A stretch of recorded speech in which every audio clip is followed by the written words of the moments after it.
Thank you very much, Shox. It is time for the next match. It will be Gambit facing off against ROCat in a rematch of Week 2. This week, Gambit are having to use substitutes to fill their player roster after visa issues for Alexic, Diamond, and Darian. And Genja is also standing out because, well, his English skills are not really up to their task for the team changes they've had to play. So, standing in is Nuke and Zoro from Ninjas in Pajamas. Alongside him is Fury and Hilberto, who we've also seen subbing for Ninjas in Pajamas against Cloud9 last week in the Star Ladder. Yeah, all of the players that have been drafted are absolute top-notch, and they're actually quite familiar with one another. As you've already said, all four of them have some form of experience together online, and Edward is the only Gambit member that will be competing here today. I want to touch on Zoro Zero. He's a player that has been touted as one of the best top laners, and he tried to play Mundo in 2 games during their Challenger Series final and really wasn't able to make a meaningful impact on the game. I personally am hoping that he switched to a slightly more aggressive, controlling champion here today because he's got such great skill, and I just don't feel like it's being expressed through Mundo. And of course, we are on 4.1 this week, so he doesn't have to worry about any patch issues. He will actually get to play in the LCS at last. And of course, the last time these two teams did meet, it was one-way traffic for ROCat. With Gambit changing their roster for this week due to the visa issues, this is surely one hell of an uphill battle from the start. Yeah, what this means is there's going to be a lack of synergy, and they're going to be relying heavily on winning their lanes in order to avoid the mid to late game team fights are going to be incredibly tough because ROCat are so strong. They're a team that has been practicing and playing together, whereas Gambit are going to have a lack of cohesion and a lack of practice that simply comes with time.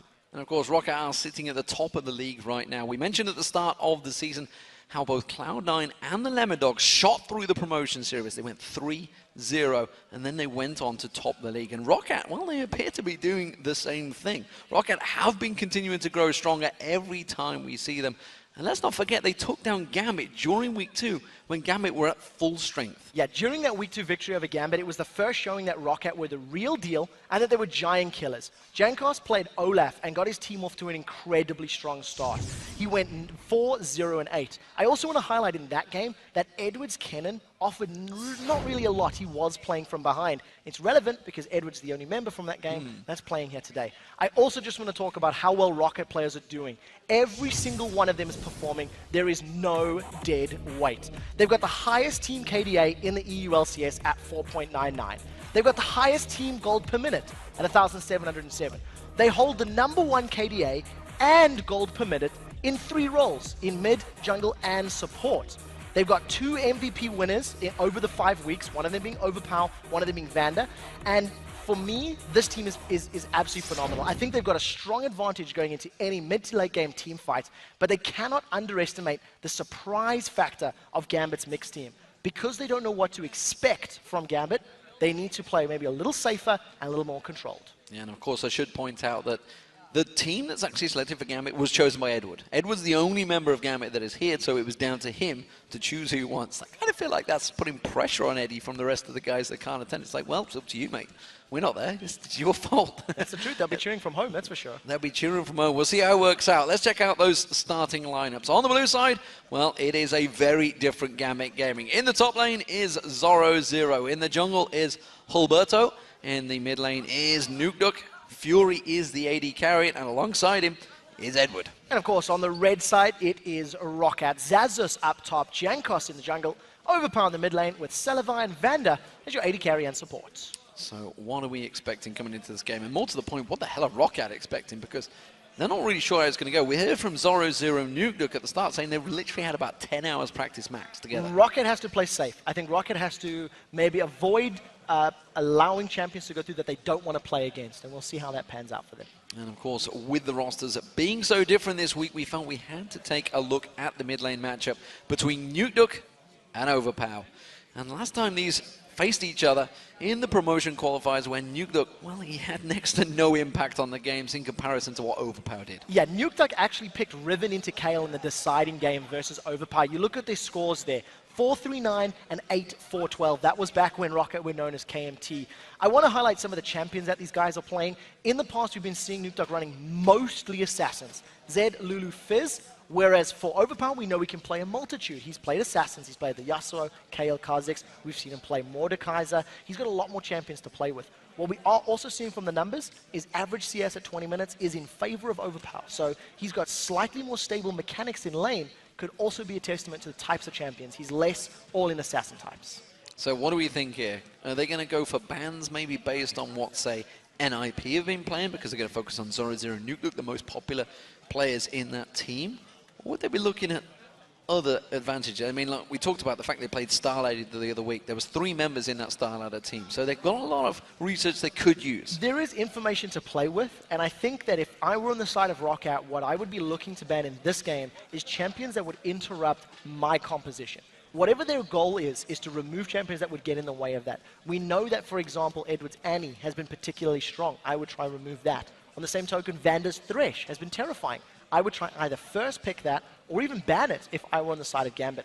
And I think Kayle is definitely not going to make it through. I really feel like in this game, if Gambit do not ban Kayle or take it for themselves, they're giving one of Overpower's strongest champions to him, and it is on 4.1. So the changes to Q haven't come in yet. And I wonder what sort of benefits ROCCAT are going to have from the fact that they've essentially taken a week off this week. They went back to Poland. They went back just a bit of leisure time, bit of rest and relaxation. They wouldn't focus so heavily this time around.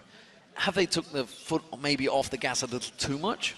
Or will it actually just boost them as a team? You know, the fact that they've hauled out that little bit of a break sometimes they need. Yeah, there's a lot of options for them. I actually think that the additional time off may be good for ROCCAT because they've got a lot of synergy. This is a team that's played together for a very, very long time, and they should be able to just fall into a comfortable space. You actually see that Kayle has been immediately taken off the table. That's no surprise to me at all. I'm very happy to see that Nukeduck has decided that he doesn't want to play against it. He doesn't have a counter that could potentially work. Yeah, and in general, Kassadin taken away by the red side, almost a standard these days, has not really shown itself, as you mentioned, what was it, 48 games banned now, I believe it is, in the LCS in Europe. This will be 49. 49 games featured in 49 out of 50. So, wow. Yeah. They really don't like him, bless him. Pantheon banned out, taking that away from Jankos. No shock there. He has played fantastic on it. Renekton also taken away from Zoro0, big champion for him. But Thresh taken away from Vanda. He was MVP last week on that champion. No shock there. ROCCAT now decide, do they want to ban Elise or Annie? If they want to ban the Annie away, Vanda has played Morgana in the past. He can go to a comfortable pick. If they leave both of them open and ban something else, it means ROCCAT have maybe set their sights on one of those champions. So knowing that there's the big picks are still up and available, Trundle, for example, is still there. We'll see what they prioritize. Well, Annie was the final ban for ROCCAT, taking that off Edward, and that means Elise is left open. The question is, does Alberto want it straight away? We saw it first picked last game by Millennium, and this time around, it's going to be Gambit to take it. Yeah, there's no real surprise on that pick. The strength of Elise is very, very good. The one thing that we need to keep our eye on now, though, is how does Gambit wrap the rest of their composition around this? Gambit are going to need to look for some form of initiation, and I expect that to be maybe a Leona. We've been hearing things that Edward has been playing some Leona in some scrims and in solo queue, so we've got to keep that in mind as it is available, and I like the fact that ROCCAT are looking at very strong picks, but they haven't locked them in just yet.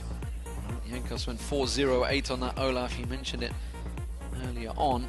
He is considering it, but actually going to leave it open. They don't need to go for it right now. Instead, they're going to go for that AD carry for Selavar, and that's going to take it away from Fury. You took the words out my mouth. Because of the fact that Elise was locked in, there's no rush on securing that jungle champion. What it also does is it allows ROCCAT to maybe even tailor the jungle pick depending on what the rest of Gambit locks in. If Gambit now start counting on the fact that, hey, Olaf is a consideration, maybe it allows ROCCAT to counter pick that one. The Trundle and the Lucian, just super powerful picks. Lane bully is for the Lucian. Trundle, we've seen how effective it is, how we can scale into the late game. Youngbuck did phenomenal in the previous match, and I'm expecting Zaz to do similar.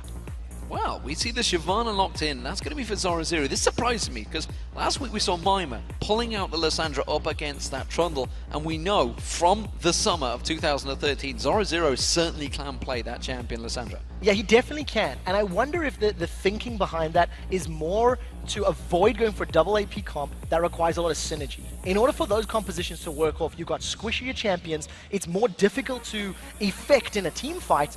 Gambit aren't going to have that level of calling or coordination necessarily. What I also like is Zoro0 is on a champion that can make an impact. yes, Shyvana took some hits in this patch, but she's still going to bully Trundle, still going to be a split-pushing monster, and has the ability to disrupt the backline team fights of ROC.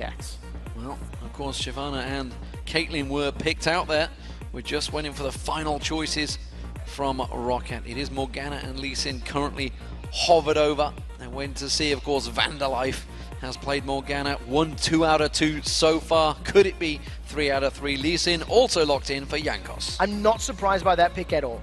Morgana is Vanda's #2 champion pick. Every time Thresh is either banned or first picked or taken away from him, he trends to it. What I like about the Morgana is you have got a fairly safe initiation power with that Dark Binding. It is a very long range route. And what I also like is the power that you have in terms of defending engages. When champions like Elise and Shyvana dive on you, you throw those Soul Shackles out and it makes your team fight strength very, very powerful, allowing you to stay back, stay safe, and stun people up. Well, my name Zed has been locked in for Nukeduck in this mid lane. It's a champion we saw played so successfully for Nukeduck during the summer of 2013 for Ninjas in Pajamas, and he's going to pull it out here up against Overpower. I'm happy to see Nukeduck going onto an assassin champion. It is very powerful. It's also going to be able to get multiple kills here. Other than Trundle, everybody else so far for the ROC squad is actually very, very squishy. So there is kill potential, there is roam potential, and we've seen Zed fall a little bit out of favor, but he didn't necessarily lose a large amount of power. He still has the ability to just insta-give anybody with that death mark. An interesting support pick as well. Lulu picked up for Eddie there. That's doing a dual purpose. That's taking it away from Overpower and also giving it to Edward. Part of the reason for this is because of the amount of support bans. With the Thresh gone, the Annie gone, the only real alternatives was the Leona or the Lulu. And the Lulu's going to be a little bit more of a reactive pick. It also signals that Gambit have got an incredibly powerful split-pushing team. Shyvana can split push, Zed can split push, and they can allow themselves to go for like a 1-3-1 setup. If any team knows how to do that, or maybe how to play it or play against it, it's going to be ROC. It's what they've been doing many times. Well, you say that, it may well actually be purposely picked into it because they know that's what they're expecting to come out from ROC. They know Zaz is going to be doing that. You can see teleport on him already, and we've seen Vanda doing it successfully before. With that, Ziggs finally locked in for him. It is a champion we haven't seen so heavily on him, but it's a champion they value highly. The one thing I do want to remind everybody about Overpower Ziggs in particular, he was the first person that built that Spirit of the Spectral Wraith. He got himself 1,600 gold in bonus gold from that Spirit passive, farming up jungle camps. And if you are dealing with a split push team like a Shyvana, like a Zed in the mid to late game, Ziggs is one of the best champions, arguably the best champion at controlling those waves. Once again, reminder, this is 4.1, so the damage in his Hextech Minefield as well as his Mega Inferno Bomb is still dealing full damage to minions and creeps, which allows him to control the waves, control the tempo of those lanes incredibly. No super strong initiation from either of these teams in this particular match. We'll see how this one develops. ROCAT, of course, top of the league on a massive win streak. We'll see whether that gets stopped by Gambit, a team that they took down in week 2. And as the players ready themselves for battle, let's check in and see how you voted on this one. On LoleEsports.com, it says the numbers are 56% for ROCAT. So the fans are going with ROCAT. So I think that a large portion of our fan base may not have been aware of the roster swaps up until this very moment, unless you're actually looking for the information. Of course, It was very late announced. I do not think that is a testament at all. Well, it was leaked very early, but it was announced very late. Correct, yes. Officially was not confirmed until quite literally about an hour before we went on air. I think ROCAT have got an immense advantage purely on communication, on calling, and on teamwork. They are a team. Gambit is a mix. Admittedly, multiple members of Gambit have played together online in different competitions, but I don't know if it's going to hold up, especially with Nukeduck on this stage. He's not got a good record. Well, Eddie and Subs apparently is what the team is going to be called, so we'll see how that works out for them as we move into the game. Starting off for game 2. It is going to be Gambit up against ROCAT. Gambit will be starting as the blue team, and ROCAT, of course, as the red team. We'll see how this one progresses, because well, Gambit, they could cause themselves a giant upset. And you know what? If they were to go and win 2-0 this week, what sort of pressure would that put on towards ROC? It would be very, very big indeed. We do have to remind once again, like you touched on in the pregame, ROC did have a couple of days off leading up to this week. We've seen a feature on them as they were getting ready to move into their gaming house, and I believe now that they are starting to settle down. We'll see if the slightly less intense practice regime affects them in this game. But you do have to give them a massive advantage against this Gambit in Pajamas mixed team. The Gambits in pajamas. What sort of pajamas would there be, I wonder? Some sort of Russian red pajamas. It'd have to be the red swag outfit of Darian, surely. No doubt in my mind. That would be the ideal situation for them. As we see, once again, defensive start from both of these teams, covering the entrances to their lanes, and we're not seeing anything super fancy happening. I really want to watch the duo lanes matchup because it's two supports we don't often see against each other. Ironically, you mentioned that, the fact that they are like that, but I should point out, Alex has actually been caught out a couple of times in this level 1 and been first-blooded. Gambit themselves, is it 9 out of 12 games they've given up first blood, I believe? It's a crazy stat for Gambit. And look what's going on here. They have 3 members down the bottom tri-bush. I wonder if they want to go for the blue invade or if they're trying to set up a kill. Hilberto right now, along with Fury and Edward, have grouped up very nicely. Volatile spiraling provision, and they're just going to steal this blue buff away. We do also see that Zoro securing his own blue buff. That's going to make life for Zaz so difficult in the top lane once Zoro returns there, thanks to all that cooldown reduction. Zoro, of course, he's going to take that blue buff for Willie. He's struggling out on it here. He may or may not take this blue buff down if it lands a couple more crit hits. Will he get it? Oh, it's so low, but he gets it just in the end there. He will, of course, back away, and he'll return full health and level 2. All in caps, calculated from Zoro. Definitely tried that one a few times before. Didn't want to give up a kill to a big mob. He's going to return to lane with a decent XP, and as I said, for the next couple of minutes, along with that cooldown reduction, could apply a lot of pressure to Zazas. Thanks to the fact that Hilberto was able to steal the blue buff from Jankos, it's also going to delay him getting to level 3, level 4, and going for any sort of double buff invade. So very good play from Gambit, showing because of the fact that they don't necessarily have the strongest late game team fights. They've worked and they've thought about their early game decision making. Well, of course, you know, the fact is it brings a bit of innovation that sometimes you may not see from Gambit, despite the fact they are one of the most innovative teams. We actually haven't seen that for quite a while during the LCS from Gambit themselves. Should also point out Zoro started out with that Doran's Blade instead of the Doran's Shield, which generally the top laners would go for. We'll see how that develops at the moment. Of course, he does mean he fell behind in terms of CS, but you can't really count that because he got that blue buff gold. And also because of the fact that Shyvana's going to do fairly well against Trundle in these early stages of the game, the early laning phase, Zoro should be able to make this up and potentially even punish Zazos. Zoro's going to be able to invade the jungle of Roccat, get some vision downs, and maybe even go for some double golem steals, which is what we've seen Shyvana's do many, many times in the past. The interesting matchups between here is going to be seeing how Nukeduck deals with Overpower. If Nukeduck is able to get onto Overpower's Ziggs, there is kill potential at 6 because, yes, Ziggs is going to have that satchel charge to try and distance them, but Nukeduck can just follow it through with a well-tamed Deathmark. So a lot of pressure on Nukeduck to outplay Overpower if he wants to go for kills. Nukeduck on that Zed can go very aggressive on Overpower. Overpower's definitely going to play this one at a long distance because he doesn't want to get caught out by that Zed, especially when he hits level 6. As it stands at the moment, quick 90 caliber net and Piltover. Peacemaker catching on towards Sullivan. Sullivan himself, we haven't heard from so far on the interview desk. It's not through lack of trying, he's just not put himself out there really willing to when you've got the likes of Vanda and Jankos in your team just stealing the limelight from him, and yet we should really highlight the fact that Selva has been one of the shining lights for Roccat. He's really not put a foot wrong in any of the team fights. No, Selva's positioning and decision-making in all stages of the game is absolutely superb. And I actually think it's in part due to the fact that he's got such great synergy with Vanda. They work very well together. They always seem to hold even or even win their lanes. And we'll see what Hilberto can do from behind. We do see the Dark Shield going on towards him. Will it be enough, that Black Shield? No. Cocoon will not land because, well, that was an easy dash out from Sullivan. No ability powers used. Just the relentless pursuit from Selva. Manages to dodge the skill shot, gets away. Even if the glitter lance had connected from Edward, Lucian is well equipped. He can get rid of any slows thanks to his E. So it's going to be difficult for Gambit to get kills unless they get the jump on Selva and Vanda. And that's also going to be compounded by the Black Shield. It blocks single target CCs and magic damage.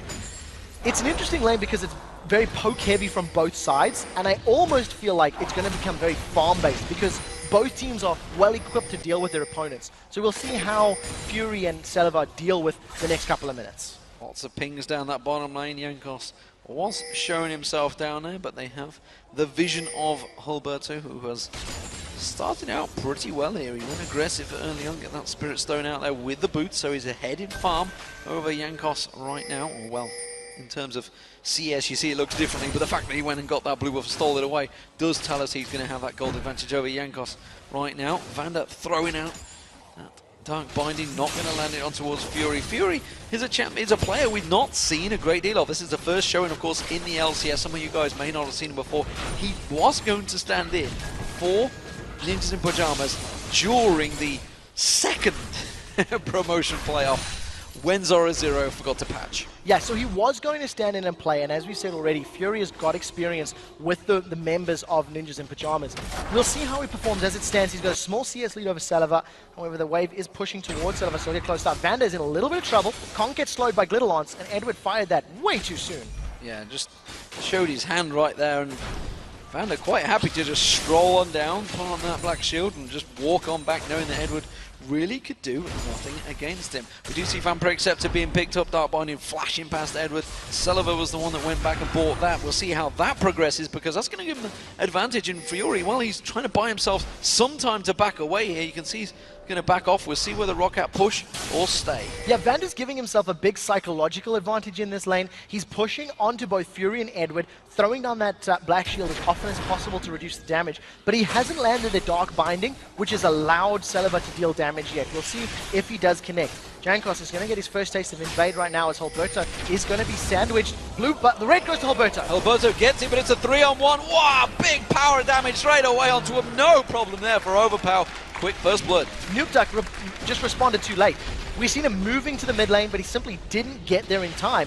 And Gambit, they made the invade. Hulberto started that one off. Zoro was low on HP, and thanks to Overpower just getting in there very quickly, easy first blood for ROC, and the red buff secured for Nukeduck. So this is going to allow him to put even more pressure on Nukeduck in this lane. The problem is Zoro was already low. The Subjugate had already been used by Zaz as the ultimate for Trundle in that top lane, so really didn't want to get involved in it. We do see the Dragon's Descent being used by Zoro, just pushing that lane, trying to get on towards Zaz, trying to force him back so he can buy himself some time to back away. We did see Zaz, of course, went back very early on, got himself Doran's Blade along with that shield, being the proper warrior in the top lane. Blue buff going across to Overpower. This time around, it is going to be ROC's. So blue buff secured. We got a lot of members pulled up for that one. You actually see both Selva and Vander came up from the bottom lane, even though they were farming up that white and were looking for a kill. Nukeduck is going to get some poke onto Overpower. That's actually very good damage, landing both that Shadow Slash as well as the Shadow Shuriken works in his favor. Well, when you do walk straight past that Living Shadow, it's kind of opening yourselves up for that damage. We did see Fury going back, just dodging out that Dark Binding once again. He picked himself up a BF sword, so he's got a lot of damage in this lane phase, and he's going to need it up against Selva. It's going to give him an advantage right now because of the fact that Selva doesn't actually have the same amount of on-hit damage, but as it stands, it is just a very farm-heavy lane between the two of them. Nukeduck is just going to grab himself that blue, waited for his E to come off cooldown. Again, just slightly slower lane phase. We talked in the pregame how I feel that if Gambit do not actually grab themselves a strong advantage in the laning phase, I really don't see them out-rotating or out-team fighting ROC. So we need to see what Hulberto's going to do. He's invaded blue, worked out. Invaded red, gave up first blood, and now Hulberto's just sat back in lane. On the same token, Jankos has been just a farmer right now. He hasn't gone for any ganks. ROC starting it slow up against a Gambit team. You know, in the lane phase, it doesn't matter really who is in the team. If they are strong in lane, it's when they pull together as a team. That's when the teamwork may well start being a little bit different between these two. So don't read too much into this lane phase. We're expecting it to actually go fairly even, because despite the fact it's 4 substitutes, these are all very highly skilled substitutes. Yeah, and talking about the players, Zoro has now grabbed himself a small CS lead over Xazus. He's got himself that Bilgewater Cutlass, so if he decides to play aggressively now, he could actually jump onto Xazus and apply some kill potential with the use of that Ignite. Vander, can he connect with the Dark Binding? No, he cannot. Jankos is going to be forced to back away. That minion, very unhappy with his damage right now. Flash ulti coming out there is not going to pull off though. Instead, they're all going to back away. He's going to try and go in. Jankos could not get the other side of Edward there, quickly using that wild growth to keep him away. So one flash next, they've got Edward now. Oh, Dark Binding this time didn't land, but the kick did, and Edward's going to get taken low. One more shot should do it. Selva takes the kill. Very well played. Edward should not have gone in that quickly. I think he wasn't anticipating the re-engage from members of Rocket and was forced to... He just gave up a kill. The one thing that was smart from Rocket is they burned one flash from Vanda for 2 from Gambit. Now, all of a sudden, Alberto's moving to the top lane. They want to dive Xazus. Zora taking very low, though. He can't tank this one out. That's going to be a mega inferno bomb coming in. He just dodges out of it. Doesn't quite get the shot. The tower's not landed on him. Alberto quickly repelled away and tanked that one out. Very nicely combined by Gambit. And that is how you punish a Trundle in lane. When you have a champion that can get kills, has an ignite, and is able to get damage down, you combo out with your jungler, get a kill onto Xazus. The minions should also even take this tower out, and that is a very good swing now for Gambit. And just going back towards that bottom lane, I wonder if Edward was simply caught out by the fact that Vander had put all the points in towards that Dark Binding. He's literally thrown everything in towards it, 4 points on it as the support. Maybe wasn't quite expecting the cooldown to be as quick as it is. Eddie's going to go down, ward out that dragon. And it's a good start for Gambit, despite the substitutes. Yeah, the fact they've got the tower down against Xazus is going to open up that area of the map. I do expect Zoro to begin to try snowball that lead further. He's got a 30 CS lead, 25 or so CS lead, got a kill, got the tower, and we talked about how he can invade in the jungle of Rocket. Now what he needs to do is pull Alberto and Nutak with him. The rest of them, however, they've decided to go for Dragon. This is actually a very smart call. There's no one from Rocket that can respond quickly enough, and it doesn't even look like they're going to challenge for this one. Another objective for Gambit. So, Gambit continue that gold lead, taking that first Dragon down and continuing the Gambit style, really, taking that first objective. So, again, though, as you just pointed out to me, Overpower of that Spirit of the Spectral Ray. So he's going to once again go for the sustain, get some of that HP back from killing off monsters in the jungle. And what we did see from Rocket the last time they went for this mid laner and that itemization is they just went for the mega late game. Got to the point that Overpower was 6 items and then sold it. And this is the trade. Xazus is going on Zoro. Well, he's already used that Bilgewater cut this on him. Zoro has one himself, hasn't popped that ultimate, and he's just waiting for Xazus to go a little bit lower. Does have a ward down, so he knows that Jankos is around that red buff area at the moment, so knows that he's safe, but he will back off. Zoro may have been trying to bait out the Subjugate, because the moment Zoro throws down Dragon's Descent in a Dragon's form, it's going to make Subjugate more powerful. He's going to gain more resistances and steal more away from Zoro. So if Zoro can force Xazus to use it early in a fight and then follow it up with Dragon's Descent, Zoro can win a trade or a fight that way. So it's just going to be a timing on who can get your opponent's ultimate first. So let's look towards that mid lane. Overpower and Newglock. Overpower very low on mana here. Trying to keep him at bay. Built perfectly in towards this lane matchup. Newglock was just hovering up there, keeping vision of Jankos, making sure he doesn't join that fight too early. And Overpower, well, he's waiting for his blue buff. Frankly, he wants Jankos to come down and get things started. Yeah, going to be able to grab this one for himself. I also want to touch on the fact that Overpower's got the makings of an hourglass, so he's going to work his way towards some form of defense against Nuktak's Deathmark. We're also going to see Selva going towards a Quicksilver Sash at some point to, once again, get rid of that Deathmark. So we find ourselves in a situation where the blue team has a little bit of a timer on the board. We do see Dragon's Descent. That's in trouble. Instant Subjugate, turn back around though, and Zoro may well be in trouble. We do see a good Pillar of Ice. Xazus is going to back away. He's waiting for the timing to run out on both of these ultimates. Zoro, as soon as he gets that Burning Agony, sorry, Burnout back available. He will chase on towards Edwards and call it once again. He's in trouble. It should be enough to take him down. Wild Growth was popped and Selva's taken low. Oh, Piltover doesn't quite land. Ace in the hole's going to come through, but it only goes on Jankos. Good kick from Jankos, keeps them all at bay. Very well played. Both Vanda and Jankos are moving behind. Now Nuktak wants to pick a fight. The Satchel Charge was used. Nuktak decides against it. He had his Deathmark available, has got a lot of damage, but has not looked to make a kill on Overpower. And we talked about that bottom lane synergy between Vanda and Selva. They ate the ace in the hole, managed to get away, and the Wild Growth from Edward kept him alive. If he was a different champion, probably would have gone down. May well have gone down. We'll see how it continues to develop down this bottom lane. Just 1,000 gold separating these two teams. Of course, Gambit did pick up the first tower and the first dragon. Or Gambit in pajamas, we're going to call him for this one. Gip. I like that. We should have got the overlay guys to update the graphics.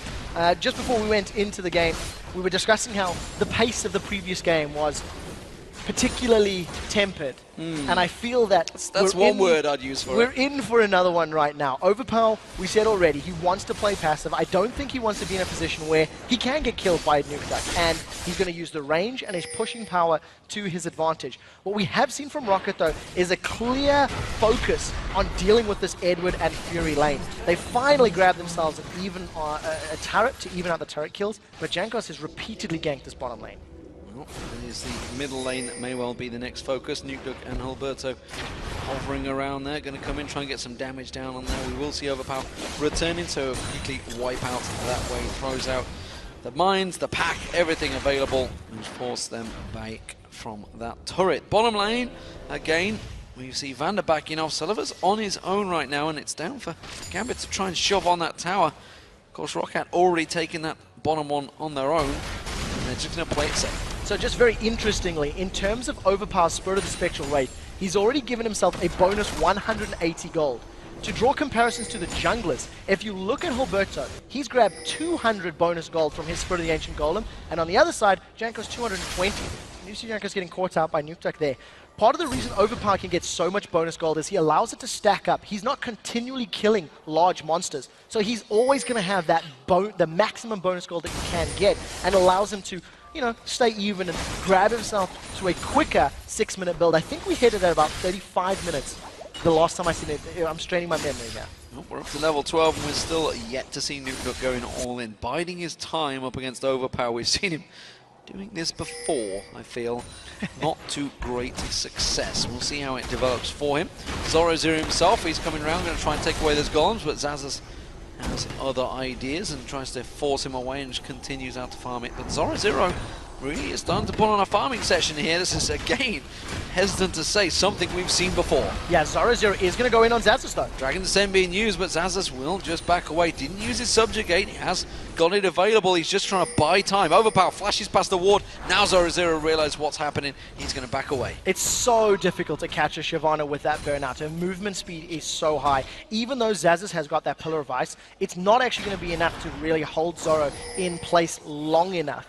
What we are seeing from both of these teams, though, is that the Dragon is now up. You see both of them moving towards a position. Rocket are going to be aware of the time, and they're going to get themselves in a position to challenge for this one. Bloodthirster and Greaves are completed for Salivar. The Hourglass has been completed for Overpower. So the kill potential from Nukeduck is already significantly lowered. So Nukeduck has missed this opportunity where he could have gotten kills, and we'll see how he decides to play out these next few minutes. Well, pick wards were picked up by Roccat. There's one being used. Gambit trying to clear this one out, but Roccat want to fight it. Teleport coming in on towards the Death Bush ward. You can see Nukeduck getting caught out. Satchel charge. Nukeduck's going to get taken down. Now they go in straight on towards it. Dragon's still yet to go down. Jankos will secure that one. Zoro0 having to flash away from this one, and now it's going to be Alberto focused on Darkbind. He will not catch on him, and he will back away. 2 kills and a Dragon. That is exactly what we talked about here from the side of Roccat. Because of the fact that they have slightly better communication and calling, they responded to that Dragon perfectly. Gambit were a little bit out of position. They didn't have the numbers tightly knit. And of course, Nukeduck was caught out. Now Vander is in trouble. Well, is he? That's the question. While growth does go down, Vander's stun will proc off in a moment. It's going to be a Fury that goes down, and now Edward's in trouble. He's up against an AD carry. This time he's not playing as Kennen. Oh! Eddie, you sneaky little bugger, flashes through, throws down that Ignite and gets himself the kill on Vander. Worth. Very well played by Eddie to make the best of a bad situation. I felt that Vander had been caught out, but he was playing the perfect bait right now. He managed to keep Fury and Edward in place, landed a full channel on that Soul Shackles, and thanks to the Bloodthirster and Pickaxe, we've seen Salivar grabbing himself 2 kills in that situation. Edward was able to flash over. Now there's no mana for Salivar to get away. Look for Deathmark. Nukeduck, can he catch him? Well, was he going to wait for the Living Shadow? No, not going to go in for it. Had got flash, could have gone Deathmark, could have gone in. There's plenty of wards down. Not too sure why he didn't pull the trigger. So Nukeduck didn't have boots, so he couldn't get in range. And remember that the Deathmark now leaves a shadow at the point of casting. It doesn't actually chase you there. In addition to that, I don't think that Nukeduck was aware, or maybe he knew, that barrier could have been available. So to 100 to 0 without being able to get a full shadow burst down, probably the smarter choice. But again, we're seeing the Zed pickup. 20 minutes in, Nukeduck has done nothing. He really hasn't made an impact. We've seen no death marks, we've seen no fights. He's even on farm, which is great, but now Zazas in a little bit of trouble. Well, Zazas is going to get focused on. He's going to have a Spider and a dragon on his backside. He has got Subjugate already used. He's going to try and run away from this one, but he's going to get taken so low. He's not gone down yet and gets away. Would you believe it? Xazus was able to get all of that regen from the frozen domain, which increases his percentage healing. The Subjugate continues to drain after the initial cast, and the Blade of the Ruin King just allowing him to get out cleanly. A little bit unfortunate there for Gambit. They threw everything at it. While all that was happening, Overpower was able to grab himself a kill on Edward. Didn't quite catch that one on screen, but ROC at 6 kills to 2, 2,500 gold lead, and in a pretty good position right now. Let's take another look at this one. Edward in the jungle up against Jankos. Oh, this is a little bit troublesome. That is so much damage coming down from the Mega Inferno Bomb, and Jankos actually didn't even flash for that kickback. Just managing to safeguard over to a ward, kicking Edward in play, and, you know, yes, Gambit got a lot of vision, but it wasn't worth giving up that kill in that situation. No. Completely caught out of position. Fury pushing his mid lane. He may take the turret down here. Jankos can't defend this one. Edward's in there, but look at Salazar and Vander coming down the side. They did catch out. Just Alberto showing himself, and they will take that turret down. So Gambit pull ahead in the lead in turrets, 2-1. So they've got pretty good rotation here from Gambit, but they've just given up too many kills while trying to make it happen. 2 towers lead. All of the wards now on the red side is going to allow Gambit to continue to invade. They're diving Xazus! They're diving on Xazus, and they're going to try and get on towards him. Alberto comes around. He's tanked a little too much damage, and Xazus happy to tank that one out, but they are leaving Zoro all alone in that top lane right now. He's just free farming. Now we'll see how Rocket decide to respond to this. Thanks to the fact that their Bloodthirst is fully stacked for Salazar and his Last Whisper, they are going to shred this tower so quickly. Yes, they gave up some damage and some presence in the bottom lane, but as it stands right now, Jankos seems to be defending fairly well, and they managed Rocket even out the tower score in the mid lane. Well, Zoro continues to push, continues to farm, starting to grow a bit of an advantage in this top lane. He's a top lane player that many members, professional players, rate very highly. We'll see how it works out for him, because as it is, he continues to passive farm, and you know, we do see Nukeduck in that mid lane kind of not really doing a great lot still. He's just tried to go for that one single fight. That's actually the first ultimate we've seen from him in 23 minutes. And it was on arguably the most difficult person to try kill. We did see him throw down the death mark. I think maybe Nukeduck had assumed Alberto was closer than he actually was, because by the time the death mark had popped and Nukeduck had been tanking the tower, Alberto arrived and it was too late. What I do like from Rocket is they're leaving Lee Sin to farm. He's managing to defend that top lane tower. Zoro can't necessarily stick to Lee Sin long enough, thanks to the fact that Lee Sin's got that Dragon's Rage to get rid of him. And as it stands, Rocket garner themselves an advantage. They've got the middle and bottom towers down. It's going to allow them to get deep wards and maybe even get better control of the Dragon Pit. And we've been seeing Gambit try to get control of Rocket's red buff in that top lane area. As it stands, Rocket's strategy is working a little more effectively. Yeah, while this is all happening, of course, let's not forget Overpower now 3-0. Got himself the Zhonya's, got himself the Void Staff, and that Spirit the Spectral Wraith very early on with a blue pot in his bag now, ready and waiting to go. I feel that Rocket are waiting to pull a trigger on something. They're not even waiting. Look at the mid lane. There's so many members. Xazus realizes that Deathmark's not a big threat for him. He's challenging Nukeduck. He's going back in once again. He's got the Subjugate available, pops it down. Is it going to be enough? Xazus taken very low. This could be Nukeduck's first kill. The Ignite running, it should be. And Nukeduck takes it down. What advantage was gained from Rocket? I'm not sure, because Zoro is closing in and Rocket in the mid lane. Yes, Xazus ran straight into the shadows. Had the Deathmark been thrown down and Xazus backed away sooner, he wouldn't have eaten all of that additional shadow splash damage. Unfortunately for Xazus, he maybe overestimated his strength right now. We do see the rest of Rocket grouped in the mid lane. In comes Zoro from the background. This could be a fight. If Zoro decides to use that Dragon's Descent, it's going to be a 4-on-4 as Nukeduck split pushes. They're happy to take the pressure on towards them. They're pushing in towards it. Zoro still just lingering off the side, waiting time. Nukeduck's coming in from the side now. Rocket realized the danger of the situation. They're finally backing off. That's actually smart play from Zoro. Even though he didn't pick the fight, he forces Rocket to back away. Nukeduck has started himself off this dragon. Living Shadow is available to get over the wall, and I think he's going to need to do it. He can't run the risk of being caught out. Piltover, not this time. Not quite going to catch it out. No smite used though, actually. It was just simply Jankos getting it with basic attack, so it was possible. Blue buff going to get taken by Overpower. There was a tower taken, of course, in that bottom lane, so Gambit continuing to keep the pressure on. They've taken down more towers than Rocket in the lane phase. So I'm pleasantly surprised at the fact that Nukeduck got that kill on Xazus. I had actually assumed going into that fight that Xazus was going to be able to deal with Nukeduck, but the fact that Nukeduck can kill him right now means that Gambit needs to make use of that presence. go back to the split pushing, leave Zoro in the top lane, throw Nuke Duck back down in the bottom lane, and whoever tries to challenge them is going to have a very difficult time.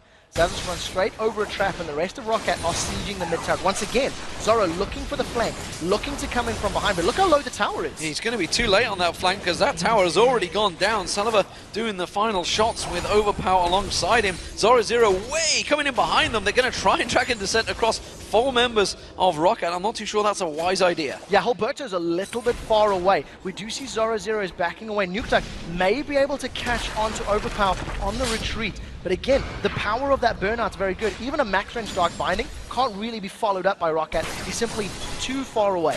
Yeah, they're just keeping him at bay. They're going to catch out towards him. Zoro, you're going to have to flash away from this one. The explosive pack didn't quite land. Mega Inferno bomb didn't land either. Xaxus was chasing in it. Instead, they're just going to take the blue. Yeah, so Zoro gets out with his life, taking too much poke there from Overpower. We actually seen both Edward and Zoro being just dropped down by those bouncing bombs over and over. Rocket have decided to rush down this bound. They have walked over a ward, so Gambit are aware of it, but they know that Zoro's not there, and Overpower's just running interference. Nuke Duck is going to have to go in very quickly. Baron's down to less than half. Alberto's got to run in, but he's been caught out by Dark Binding. He's going to go down. There's nothing he can do about it. That is the jungler gone, and this is desperate times for Gambit. They could be losing out on this Baron. I don't see anything they can do about it. Rocket secure it. And that's the power of the Morgana. As long as that Dark Binding does actually connect, it allows Rocket to peel away, grab themselves that kill. It's going to be a safe Baron. They've now got a 4,000 gold lead. They're even on towers. But thanks to the Baron buff, if Rocket play the siege game even further, that is in trouble. Oh, no, he's not. He's just going to back straight away from that one. The pop comes out, not enough. Black Shield will save the day. I tell her why. No managed damage on towards him as it stands. Gambit are being pushed back. You know, this is something we talked about right at the start. The pressure, the teamwork from Roccat is just forcing Gambit in all sorts of trouble. A team of solo players. Yeah, at this point in time, even though Gambit have had a few good plays, Rocket have been able to just respond. They grabbed that Baron, even though Vander was forced so incredibly low. Thanks to that bonus hit points that he's got from the Sightstone and the Kindle Gem, he was able to survive Nuke Duck's burst. And fortunately for Gambit, if nobody is being popped by Nuke Duck's Zed, there's not a lot of presence that they can put down. They're going to have to rely back on the split pushing. Look, Shyvana top lane, Zed bottom lane. We're going to see this for the rest of this game. Well, Xaxus pushing on towards Zoro was fairly ineffective in the previous matchup. Zoro will certainly keep pushing back on towards Xaxus. Who's got the power this time around? Xaxus doesn't feel like he has it. Instead, Zoro forces him away, but it's all well and good to just be stronger and say, hey, I won my lane, but it doesn't help if you're not involved in the team fights. Yeah, I think advantage in this fight right now would be for Zoro. The fact that he's got the Sunfire Cape completed, a Kindle Gem, and he was fighting against Blade of the Ruined King and the makings of Aranduans, Xaxus is actually a little bit behind as far as gold is concerned. If you actually look at it, Xaxus is sitting on 1,800 gold right now. He hasn't actually gone back to buy in quite a long time. So we'll see what he eventually upgrades. It's going to be that Randuans. If we go back to items, we see an item. I'm going to go on a limb and say this is the first time we've seen this in competitive play, definitely in the LCS. The Ohm Wrecker has been picked up for Overpower. For those of you that don't know, the Ohm Wrecker is going to prevent a turret from attacking for a couple of seconds. So when Rocket decided to tower dive and pick fights, you just turn that turret off for a little bit, advantage Rocket. Yeah, I don't recall any game ever seeing that for, well, since release. I don't recall anyone playing it in solo queue, let alone anything else. Interesting pickup. Overpower always pulling out new builds. Oh, Dark Binding not quite landing on towards Edward, quickly speeding himself up to get away from that one. But right now, Roccat are just invading the jungle of Gambit, and there's not really a lot they're doing about it. I want to see how this item actually works for Roccat.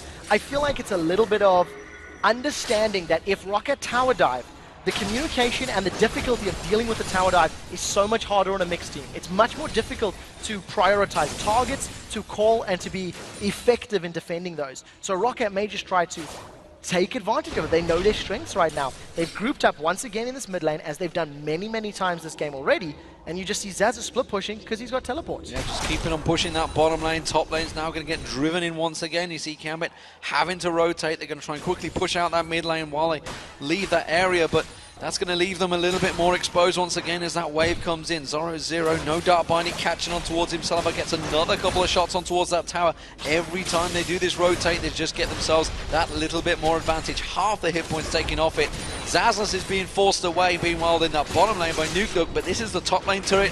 Gone down. Gambit don't want to pick a fight. They know they're behind. Oh, Fury's in trouble! Mega Inferno bomb catching along with that culling forces Fury away, and now they could use that home wrecker. We'll see if it works out. They don't even need it. They're just going to take the inhibitor turret down on their own. They're going to catch on towards Edwin. He just gets destroyed where he stands, and that's an inhibitor picked up by Rocket. Rocket just brute forced their way. Now Fury's in a little bit of trouble. They've caught Alberto. Alberto's dead. He's going down. Jankos comes in. Big kick to the face. Finishes that one off, and Saliva, well, he's just a wrecking crew right now. Down the bottom lane, we do see Zazas going down, but to what effect? Who cares? Nuke, you got to kill. Great, but the rest of your team, you're losing the base. There's the home wrecker. They're going to finish it off.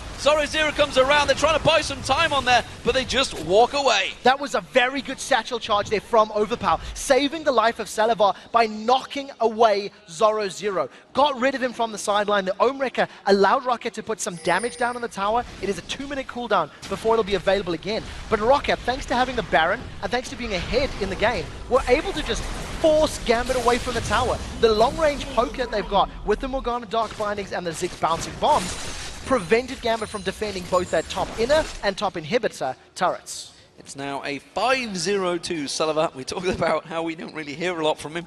Maybe it's time we do, who knows. 4-0-2 of course for Overpower as well, pulling out that home wrecker. First time we saw it used, didn't really have a great effect because Zero popped that ultimate to keep them at bay. But again, it's Rocket in control right now. They have a near 10,000 gold lead, 6 towers to 3, Baron up in 2 minutes. That's going to be the next focus. It gets so much more difficult for Gambit to win team fights now. There's a Guardian Angel on Zazas who has died twice now to Nuke. So GA is going to allow him to come back to life and potentially lifesteal some of the HP back. We see a quick Silver Sessions on Saliva, and Overpower's had that Zhonya's Hourglass for a while. So the number of targets that Nuke can successfully kill and have a positive impact with is way less. Gambit waiting in the wins. They've got a good numbers advantage, but they took too long. They didn't initiate. They didn't have the information. There's no wards. They didn't know that Overpower's away, and they've only just got vision on Zazas. Now Vander's going to be dead. Vander's dead, or is he? They're going to go in for him. They're going to throw everything at him, but they could turn his back around on towards Nuke. He tries to go in. Alberto goes aggressive. Jankos is in the hole, catching, just glancing off his backside. Eddie eating some mines there. But really, what do they get from it? One support. Yeah, at this point in time, Gambit needs to do that a bunch more. They need to get way more of those kills, and look at that damage from the bouncing bomb. That is so much burst. Mega Inferno bomb, well, Culling not quite landing on towards Fury there. He's just going to be whizzing, he could, but instead the teleport comes in. They're going to come around the side, and here's Zazas that climbs in towards it. They catch on towards Nuke. Is it going to be enough? Double kill picked up by Overpower. Zero tries to go aggressive, trying to catch on towards them, and as it is, will he be going down? He's going to go towards Saliva. Can he get the kill? The shield comes out, the barrier bait. He does not get the kill. The regen from the Baron buff, which just wore off about 2 minutes ago, actually. I tell a lie, it was just lifesteal from the Bloodthirster that was doing the job. Meanwhile, the Nexus turrets are falling, and Rocket are rolling through the base. 20 seconds on the clock, and so much damage available for them. Rocket just own wrecker down the turret, grab themselves another inhibitor. Nukeduck's going to try to defend. His death mark is up, but there's no ways he can stop 4 members of Rocket. The rest of the team, they're on the Nexus turret, and Nukeduck is going to go down shortly. And Rocket will take themselves another victory, ladies and gentlemen. It's now 5 games on the trot as they take down Gambit in pajamas once again. And they really have separated themselves at the top of the league. 10 wins, 3 losses now. They are clear from anyone else getting close to them. They are going to be #1 at the end of this week, regardless of what happens. I'm impressed that Rocket decided not to wait. You know, they had the composition, they could have gone to late game, won it in team fights, but they decided they didn't need to.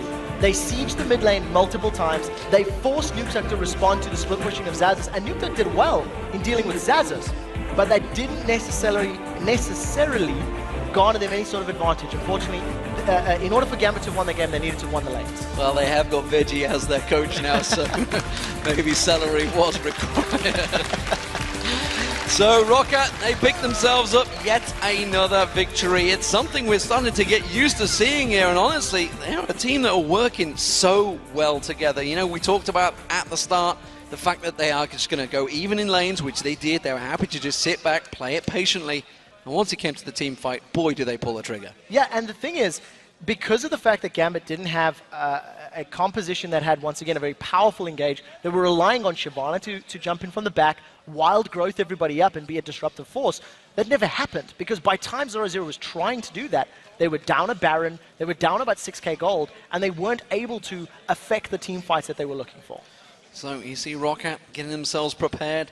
They have another game coming up tomorrow, but what a momentum they've got now. You know, the fact that we talked about, these guys went back to Poland, they had themselves a break, and maybe about rest and relaxation instead of focusing hard, training hard. You know, it's something that some of these teams have talked about, the burnout effect that you can get. It's very important. And what I like about it is in their first game back, we see Ziggs, we see another unique item, a unique approach to the game. I don't think Omrika had much of an impact, if at all, really. But the theory was good. You know, against a team that is going to struggle to have communication, struggle to have team fights, if you disable that turret when you're ahead and it allows you to finish games quicker, many other teams could learn from that mindset. Well, fantastic stuff. Of course, this is now 2 matches we've seen, 2 more to go. So far, Millennium going down to the Copenhagen Wolves in a very long game, it's safe to say. Yeah, definitely. Meanwhile, ROC, you know, much quicker calculated player. Anything you saw in that game that really impressed you, you know, from either team really? You know, the fact that this is 4 members, 4 substitutes, they still managed to pull off a couple of kills. They seem to work well. What I liked from Gambit in Pyjamas is their low-level decision-making. They invaded blue. It was very clear it worked out for them. They donated their blue to 0-0. They had a plan. They wanted to steal away the first red buff from ROC. Unfortunately, not everybody was on the same page. Alberto went in for red early, 0-0 was forced low in the team fight, and Nukeduck got there late, so first blood was given up. And from then on, the strategy of invading and controlling an area of the jungle just didn't pan out, and you could see the whole strategy stalling. So that's why Nukeduck went bottom, and he had some good moments, but unfortunately, if your Gambit doesn't pay off for Gambit, it's not going to work. It's not going to work. We're going to take a brief break while the next 2 teams take to the stage. And when we return, we'll be hearing from Jankos from ROC. Then the Super Hot crew will be looking to continue their sizzling streak against Fnatic team, who are desperate for a win. They do not want to go 0-6, ladies and gentlemen. Stay tuned for that one. Don't want to pick a fight. They know they're behind. Oh, Fury's in trouble. Mega Inferno bomb catching along with that Culling forces Fury away, and now they could use that home record. We'll see if it works out. They don't even need it. They're just going to take the inhibitor turret down on their own. They're going to catch on towards Edwin. He just gets destroyed where he stands, and that's an inhibitor picked up by ROC. ROC just brute forced their way. Now Fury's in a little bit of trouble. They've caught Alberto. Alberto's dead. He's going down. Jankos comes in. Big kick to the face. Finishes that one off, and Sullivan.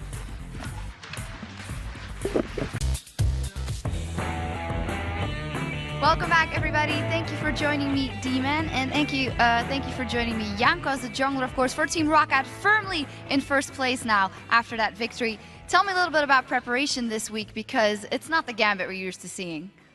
We didn't know who we will play against until yesterday. So it was Nukeduck, 0-0, Hulberta, and Fury.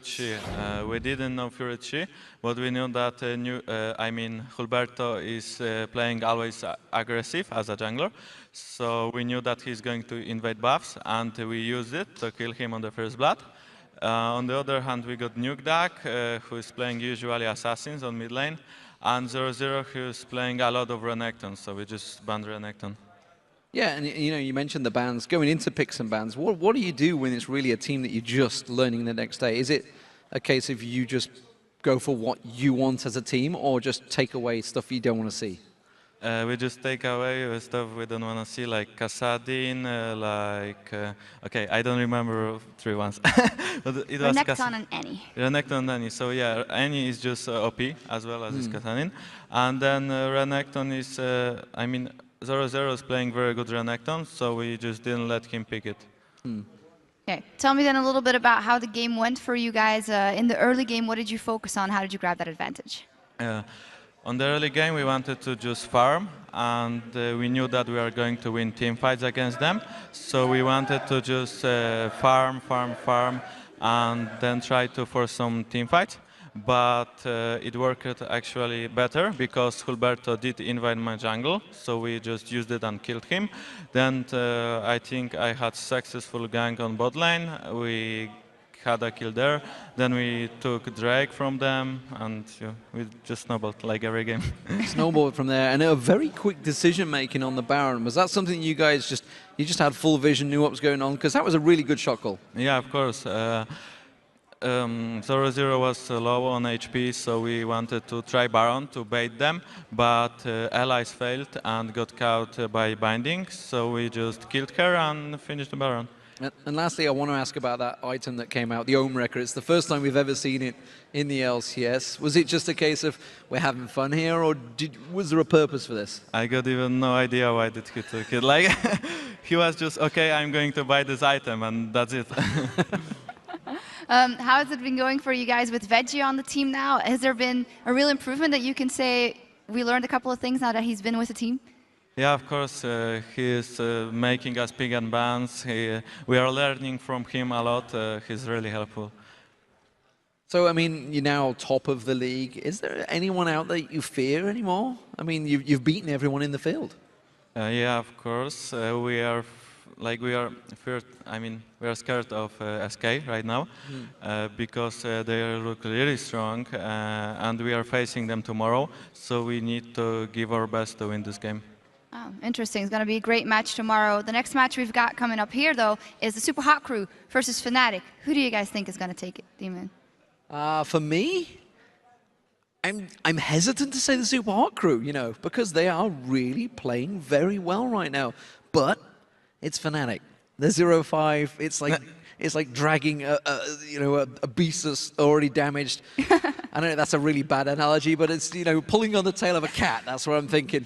They're gonna turn around and beat someone pretty badly soon enough. Tail of the cat. I'm not sure, but I think Fnatic is going to win, just because Fnatic bot lane is really strong. So I think maybe Cyanide will just camp bot lane, and they will just snowball from it. Like, Reckless is the best AD carry in Europe, so... Wow. I'm not sure. Super Hot Crew's bottom lane is very strong as well, you know. I wouldn't say that. They are not like, I wouldn't compare them to Yellow Star and Reckless. Wow. Very interesting. You guys can discuss that later if you want. But for now, we're going to go over to social media because, of course, at the beginning of the show, we asked you to get on Twitter and tell us what player-champion combo is your favorite to watch in the European LCS and why. And here's what you had to say. The first one is from @CycloHexagon. Definitely Rex's Jinx. His double kill ult in the first week was just insane, and he's been destroying everything with her. Fits perfectly. It does fit perfectly. You know, you just mentioned it, how strong they are as a bottom lane. They are. Let's not forget, like in week one, these guys were breaking records throughout the first. They had that 7-0 win streak. There was a reason. It was Reckless on Jinx.